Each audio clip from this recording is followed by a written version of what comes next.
You are listening to the Maple Footy Podcast, the unofficial football podcast of the North. I'm your host, Sam Little. Find me on socials at SamLittle44 and the podcast at Maple Footy Pod. And now there's nothing left to say except for sit back, enjoy, and welcome to the show. Hello, yes, and welcome back to the Maple Footy Podcast. And today, first episode of 2026. So I hope that you did have a very happy New Year. I hope you had a very safe as well and just healthy time. And hopefully that 2026 is very healthy and good for you too. So what are we talking about today, I hear you ask? And today we will be talking about Canada's 2025 soccer recap. So we did this last year as well for 2024. And I had a lot of fun doing it. I love, as you well know, I love getting to talk about the Canadian men's national team, how good they've done this year, some of our players, what they've done all year long. And I just wanted to use this as a little way to recap the year as a whole. So let's get into it. First, we will talk about our women because they did, in fact, have a good year. Some of them at club level, at international level, for both our men's and women's national team. I will say it wasn't our best of best years, but there definitely were some highs as well. And for the women, of course, there was a big high given that the NSL did, in fact, start. But first of all, let's get into some of the women's players that I thought had quite the good 2025. So, firstly, Holly Ward. I thought she had a great breakout campaign with the Vancouver Rise. She did very well, in my opinion. Of course, scored the winner in the NSL final as well. And really from the first match of the NSL, she really announced herself as someone to watch, and that kind of quickly added to some Canadian recognition as she got called up a number of times for the national team, earning, by my count, 7 caps this season, 2 goals and an assist during her international career thus far. Another woman who played in the NSL who I thought had a great season was AFC Toronto's captain, Emma Regan. She continued a great consistent season as she was the only woman in the NSL to go Iron Woman, I suppose, and played every single minute in the inaugural season for the NSL. Proper captain stuff there, always being available and always being able to influence the game for her team. She as well had a good few appearances for Canada this year. I counted 11. So yeah, she had a great season. She helped lead AFC Toronto to the Supporters Shield in the league, which is the regular season title. Another great performer for us this year was Shalina Zadorsky. She remained one of our defensive leaders and one of our defensive rocks, if you will, throughout the season. Played with West Ham United during the calendar year for club level, and she had a good season there as well, racking up 20 appearances in that back line. And yeah, I think she had a great year. Saw herself nominated for Canada Soccer's Women's National Team Player of the Year. And another one who had a great year was Vanessa Gilles, who did, in fact, actually win the official Women's Player of the Year back-to-back as well, 2 in a row, which was, I would say, pretty well deserved. She had herself a good year with Bayern at club level, and with Canada, she played 8 caps for them. And yeah, I mean, what is it with Canada and liking some players at Bayern? I don't know, but if Bayern wants to keep taking some of our best players and helping them reach even higher levels, I'm here for it, you know? And another one, Olivia Smith. I was honestly pretty shocked that she wasn't nominated for the official Canada Soccer Women's Player of the Year because she had an outstanding 2025, and she also won the PFA Young Player of the Year back in May when she had her great season with Liverpool, and then over the summer made history in the women's game as a whole, not just for Canada Soccer, but women's soccer as a whole, as she became the highest ever transfer fee for a club as Arsenal, we won't hold it against her. It's fine. Arsenal paid £1 million for her. And yeah, I was just baffled that she wasn't even at least nominated because she had a great year with Arsenal. She's hit the ground running. And then, of course, during her time at Liverpool, she did great. As mentioned, won the Women's Young Player of the Year. What more does she got to do to get nominated for the award, you know? But yeah, she had herself a great year as well. And finally, just want to shout out Desiree Scott. Second year running where we have given her a shout out for retiring, but this one, it seems like she actually is sadly hanging up the boots. She was hanging up the boots last year until the NSL came a-knocking and she decided that she did in fact have one more season in her legs. And she really, I think in my opinion, she really helped contribute to the early legitimacy to the league.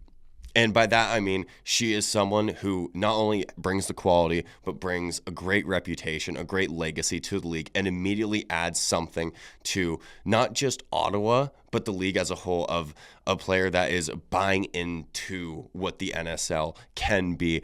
And she enjoyed herself a good season as well. Of course she did. She's the destroyer. She's a legend. So Desiree Scott retires as a two-time Olympic bronze medalist, an Olympic gold medalist, played a lot of her football in Kansas City, also had spells at Notts County and in Utah, and of course finished up just now in Ottawa, and of course racked up 188 caps for the Canadian women's national team. So Desiree Scott is an absolute legend. And I just wanted to say one more thing on the NSL. It did enjoy itself a great debut season. Teams like the AFC Toronto, Ottawa Rapids, Vancouver Rise, Montreal Roses, Calgary Wild FC, Halifax Tide all contributed to some great history for Canadian soccer. Diana Matheson, I think, did a great job in making this league a legit thing. So that is pretty cool too. And yeah, hopefully the league continues to raise in popularity as well. It did, in fact, draw 1 million viewers for the final. So shows that there's some appetite there for the game as well. So yes, that wraps up the women's portion of this. We will get into the men's stuff here. As last year, I broke it down into categories. I will do the same this year. So I'll let you know the categories before we get going, and then we'll get going. So, number 1, Youngsters of the Year. 2, Breakout Stars of the Year. 3, Surprise of the Year. 4, Comeback of the Year. That's a new one. That was not here last year. We're introducing new things.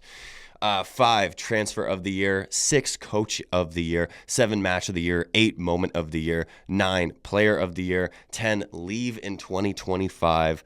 11, What we should and need to bring into 26. And then 12, and finally, what to look forward to in 2026. Does that sound good with you? Because it sounds pretty good with me.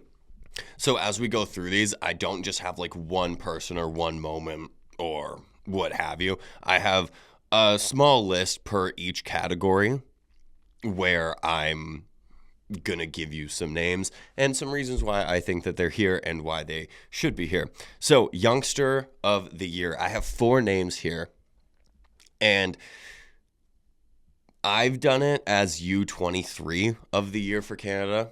I know some people have youngsters as U21, even U19. But I'm going to do U23 because that's usually what a youngster of the year is, especially if you look at, young player of the year in, say, Europe. A lot of the time it's a U23 player. So that's what we're going to do here. Youngsters of the year. Luc de Fougerolles. I thought he enjoyed a good year for Canada and at club level. He also did win the official Canada Soccer Young Player of the Year. And it's hard to argue with it because he did really step up for Canada during our center back health crisis that we had with guys like Bombito going out, Kamal Miller kind of being not in Jesse Marsh's plans, Jesse Marsh not always trusting, say, a Joel Waterman with the keys to really have a run of games. So getting a Luc de Fougerolles in, and really Jesse Marsh has made it feel like a point to nurture Luc de Fougerolles into what could be a very important player for Canada for years to come. And I do think it's important to note that Luc de Fougerolles did get his loan move away from Fulham to play with Dender in the Belgian league. I think that's really good because it gets him minutes, consistent minutes, something that he has not had until that move to Denver. Now he does, in fact, have a place where he can develop, play consistently, and really grow as a player. So it's not just he's getting called to the national team and really only playing with the national team, which it was kind of like in the first half of 25 and the latter half of 24, where he wasn't really playing at club level. And it was really just he was playing with Canada.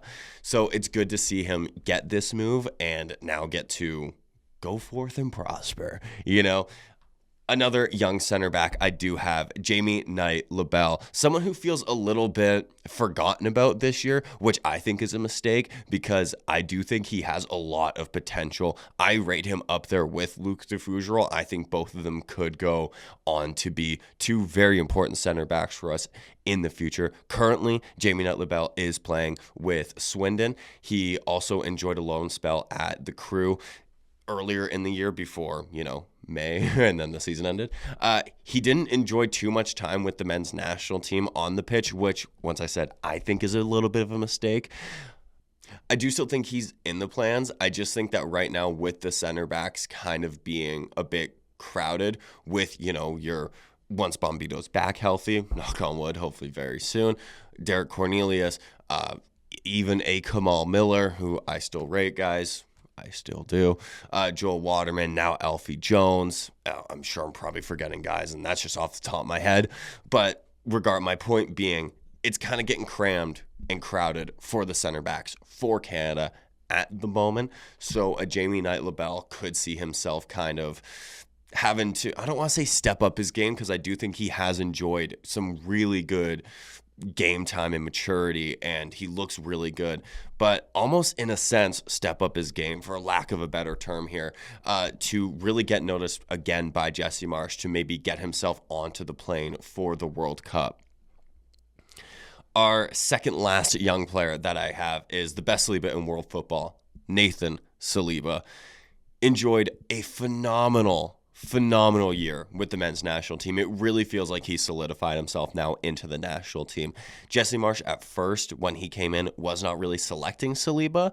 And then even when he did, he wasn't really giving Saliba many opportunity. But this year, that changed, especially come that June international window leading into the Gold Cup. It really felt like Saliba fully became a part of this team, a part of Jesse Marsch's plans, and now he feels like as long as he's healthy, a pretty well nailed on call up for the national team.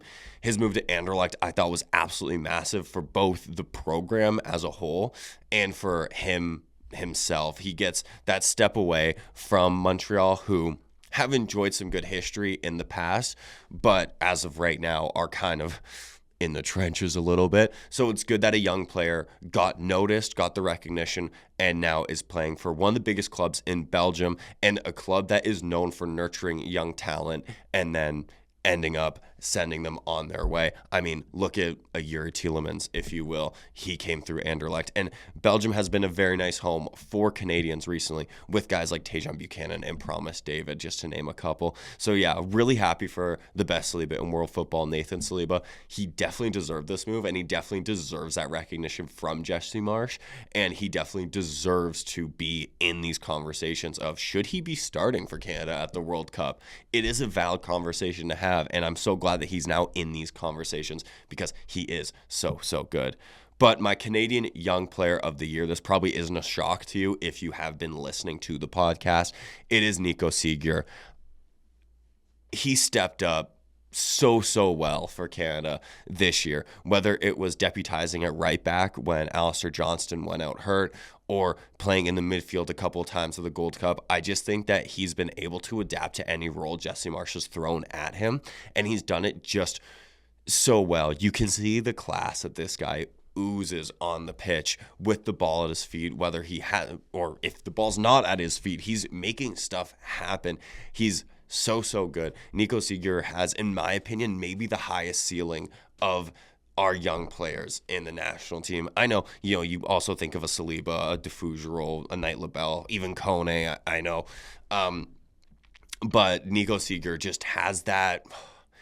he's got the sauce, for a lack of a better term. Him and Kone, for me, they're just those guys that they just got it. You can't explain it, but when you watch them, you see it. And Nico Seeger, man, he's so good. Played a lot at club level as well for Hatchik in the Croatian league.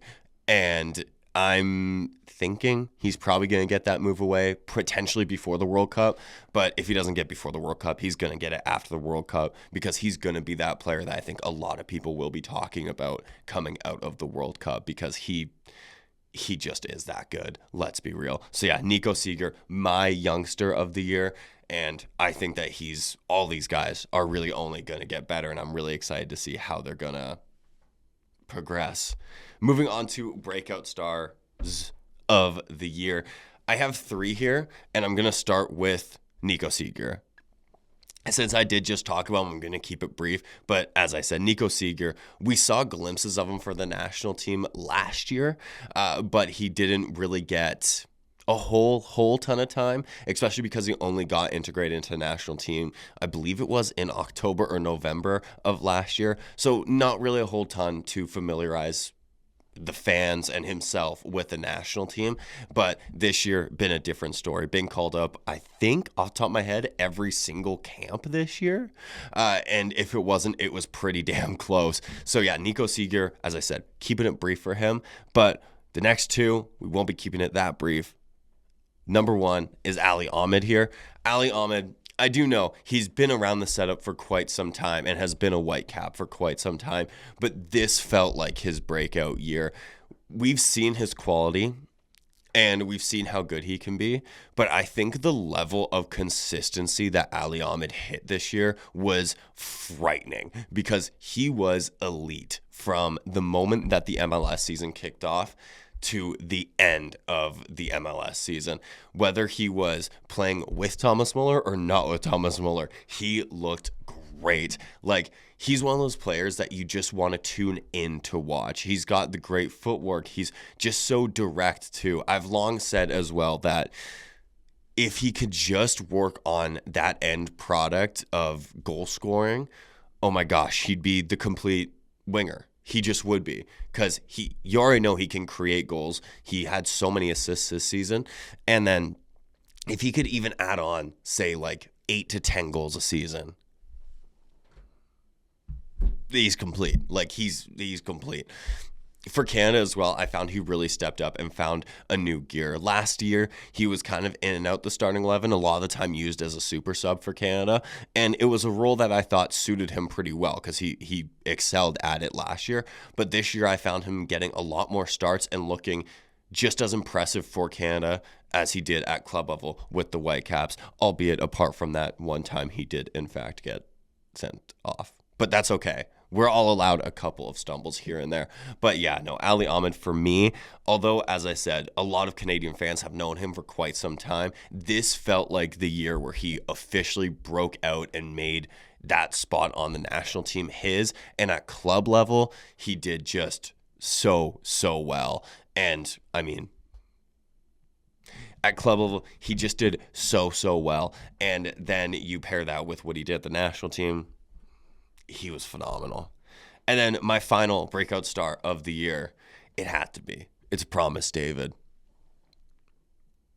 When you deliver a league title to your club for the first time in 90 years, immediately you are in this conversation. Promise David, where did he come from? Where did this come from? Of course, some of this goes back to 2024 as well, but even just looking at the calendar year of 25, he clinches a league title for his team, capping off a 25-goal season.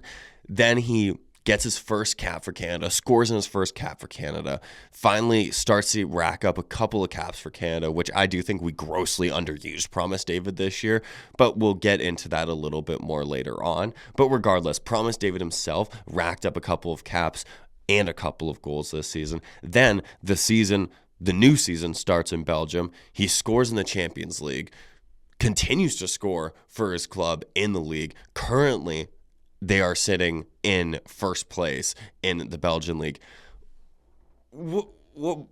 what more could we ask of him? He's doing so well. And kind of like I said for Ali Ahmed, Canadian fans have known about him for a couple of years now, but this really felt like, especially since this was the year where he got his first call-ups and his first caps, this felt like the year where he properly broke out for Canada. So yeah, Promise David, Ali Ahmed, Nico Seeger, some of my breakout stars for Canada this year. Each of them really made those spots in the national team their own, and at club level, all three of them did absolute bits. Let's be real here. Surprise of the year. I have two here. And they're a bit funny ones. Not funny, but they're a bit different. Because one is, so why did so many day oneers leave their clubs this year in the CPL? What was up with that? Whether it was Chouanier at Forge, Marco Carducci dropping a bombshell, leaving Cavalry. Like, it felt like just so many day oneers left. So many captains also left too. Nate Ingham leaving Atletico Ottawa. I did not see that coming. Did you? I didn't. And then, of course, Elijah Atakubi leaving Inter Toronto FC.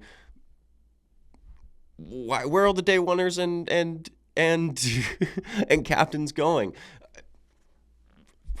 All right. But yeah, it just was very strange to see them all. A lot of the day oneers leave the clubs, especially after being with them for so long. And then another one, this one is a kind of sucky one, but it was in fact Valor folding. I think that it's a real shame for everyone, the fans, the staff, the players, coaching staff, the league as a whole too. It's, trying to grow this league from the ground up, and now another team has folded in the league. It does suck. And it does, as I said, suck for a lot of the people involved on a financial level, like the players and staff. You just hope that the players find themselves some clubs, and the staff, of course, land on their feet and find themselves new career opportunities wherever that may be. But yeah, those ones, Valor specifically, really sucked this year, losing that team. But let's keep it going. Let's be a little bit more positive here. We'll talk about comebacks of the year. And this one, I have a couple. Just because a lot of our players really enjoyed kind of redemption seasons, if you ask me. So firstly, this one is a comeback on me, because I've been super critical of this guy over the 2024 calendar year. And 2025, he totally won me over. Joel Waterman. He honestly made me eat my words a little bit, because Joel Waterman had a very good year, in my opinion, both for a national team and at club level. Once Jesse Marsch kind of gave him the chances, Joel Waterman really, really took advantage of those chances, especially thinking of that friendly against Ecuador where him and Kamal Miller both had to really step up and not just lead the back line, but also bring an air of comfortableness to the rest of the team, knowing that these two boys, we got you. And then, of course, playing with man down against Ecuador, Joel Waterman really stepping up there. And just throughout the year, especially once he moved away from Montreal and to Chicago, it really felt like he got to step his game up a little bit. Just because, as I had said a little bit earlier, Montreal has not enjoyed a great spell recently. So the players that have left, like Joel Waterman, and as I said earlier, Nathan Saliba, now they really get to step up and show what they can really do. Joel Waterman, even, was it on his debut that he scored a goal? I know he grabbed a goal, and it was a great finish, by the way, especially from a center back. You wouldn't expect that. But yeah, Joel Waterman definitely made me eat my words this year, and long may it continue, honestly. I think he had a great year. He had a very good season, and he looks like a guy that we can call up and use if need be. Of course, I do think when healthy, our two center backs are Derek Cornelius and Moise Bombito, but now Joel Waterman being there, I still think of Kamal Miller. I know some people won't agree with that. I don't care. But yeah, Joel Waterman, great year.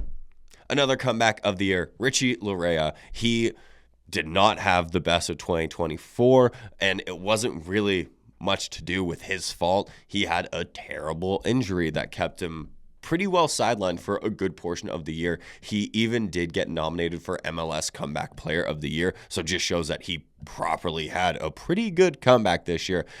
And then he's another guy that really stepped up during our injury crisis when guys like, of course, Alphonso Davies and Alistair Johnston, both of our number one fullbacks went out. Alistair Johnston's our right back, Davies is our left back. We know that Larea can play both. And then, of course, Atakubi, who plays left back, who we probably expected to deputize at left back, and Larea would go right back. Atakubi then goes out injured with an Achilles injury, sadly. So then Larea moves to left back. We put in Seager at right back, and Larea looked great in pretty much every game he played for Canada, whether he was bombing down the wing, creating chances, trying to get fouls, or just, as we all know and love, getting into opponents' heads, trying to get them off their game. Richie, nobody does it better than Richie Larea.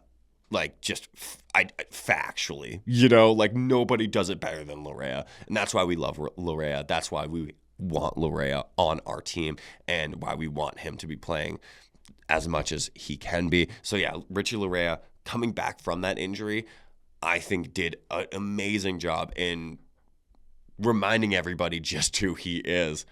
2 injuries here as well. I'm going to put them both together because they haven't really had time to really have a proper comeback, but we're going to give it to them anyways because I like them both. So, number 1, Alphonso Davies spent really since March until start of December out with that ACL injury. It was just good to get him back onto the pitch and back getting those minutes. As I said, hasn't really done enough to be like, oh, this is his comeback, he's back, But it is good to have him back. And another one, of course, this is Maple Footy, home of the Liam Miller Hive. So Liam Miller coming back after his terrible ACL injury, came back, looked super sharp, looked great, racked up a couple more caps for Canada, looked good in them. Then he went out again with a hamstring injury and now is back again. And once again, looking very good, like he hasn't missed a step. So really happy for both those guys and hoping that they both have big 2026s as well. So that then we can properly give them Comeback Player of the Year at the end of 2026. Couple more here.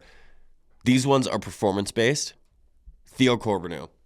Now, while he did not get called up to the national team at all this year, which I thought he should feel a little bit hard done by the way, I think he did enough to at least warrant a call-up at least once or twice this year. Theo Corbeanu, he found minutes hard to come by in Spain with Granada. Then he gets his loan spell to TFC. And while TFC did not have a good year, don't get me wrong, TFC were not good this year, Theo Corbeanu was one of the few shining lights in a pretty bleak TFC season. So Theo Corbeanu is on here for that. Jaden Nelson, another one who found minutes hard to come by in Europe, came back to Canada, came into the Whitecaps team, had one of the best debuts in maybe MLS history. Definitely one of the best debuts for a Whitecap of recent memory. He looked unreal in that game. I will say, sucks to see him leave the Whitecaps after just one season, but he's staying in the MLS, going to Austin, so we'll see how he does there. But yeah, Jaden Nelson, another one that had to come back after, finding playing time hard to come by, and reminded everybody just who Jaden Nelson is.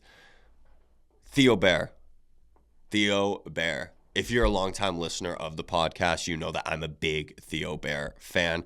So when he got that move to Auxerre, I was really excited to see what he could do in Ligue 1. Evidently, he was never really given an opportunity to do anything in Ligue 1. They never really played him and gave him consistent minutes, which then, of course, has now led him to be loaned out into Switzerland with Les on Sport, where he has found that Motherwell form again, and you could even argue even better. He currently sits on 10 goals in all comps this season, whereas with Motherwell, he finished with 14 goals in that season. So he's already on track to better what he did at Motherwell. And we, of course, saw him win Motherwell Player of the Year that year and then get some Canadian call-ups because of it. Now he's back getting call-ups with the Canadian men's national team as well. So I'm really, really happy for Theo Bear. He's enjoyed quite the comeback in the latter half of 2025. And finally, Ralph Priso. I want I want the appreciation for Ralph Priso to be louder. He's been a guy that's had a very hard time with injuries early on in his career, whether it was at TFC. And then, of course, went to Colorado. Didn't quite work out for him there. Vancouver then have now brought him in. And he looked like a pretty vital part of their team for a good portion of this season. Whether they need him to step into the midfield or step in as a center back during their biggest playoff run of their entire history, and even starting the MLS Cup final at center back, Ralph Priso deserves way more respect than he's getting. And honestly, I've said this now a couple of times when I've been talking about Ralph Priso. He should be on the plane for the World Cup. You always need a Swiss Army knife type of player where they can play anywhere and do it well. So Ralph Priso gets into my comeback players of the year. Future Sam here. We're back. I'm looking at the behemoth of a recording that this is. It clocks in at just about an hour 10 currently. And I figure maybe I'll split this into two parts just so that it makes it a little bit easier for you to listen to, just so you don't have to sit there for an hour, So we're going to split it. We're going to split it right here. It feels like the best place to split it. And then, of course, you can then, if you want to listen to both parts back to back, have at her, it's, you won't hear me complaining, but if you want to take a break, absolutely. It is a lot to listen to. So we're using this as our little split break. There you go. That's me clapping my hands. We're splitting it and we're good. And I will say thank you for listening to this part 1. And you can go ahead and feel like playing part 2 if you'd like. If you want to take a break, absolutely. But I would encourage you to, regardless, listen to part 2. It is still just as good because you'll figure out who I think should have been Canadian men's national team player of the year. And yeah, so thank you so much for listening. And I will see you in part 2. And that was your Maple Footy podcast. Thank you so much for listening. Check my socials for any and all future updates. Remember to support Canadian football, be kind, and until next time, live, laugh, little.